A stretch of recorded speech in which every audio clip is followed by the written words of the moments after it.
या उत्सवात आराधी मंडळींनी आराध्याची गाणी, परशुराम नाचवत गाणे आणि भजनी मंडळांनी आपल्या कला सादर करण्यात आल्या।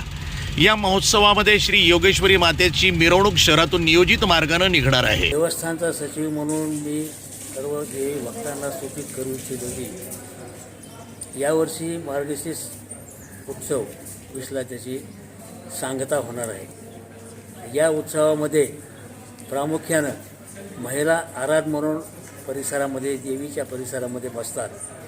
जवळपास 10 ते 12 हजार महिला बसतात। पौर्णिमा 26 डिसेंबरला आलेली आहे। यावर्षी पौर्णिमेला त्याची सांगता होम हवन होऊन होते पूर्णाहुतीनंतर, आणि रात्री सायंकाळी 6 वाजता देवीची पालखी काढली जाते, जी गावामध्ये भ्रमण करते पूर्ण शहरामध्ये। NTV न्यूज मराठी चॅनलचे प्रतिनिधी ॲडव्होकेट जोगोजी सावणे, अंबेजोगाई।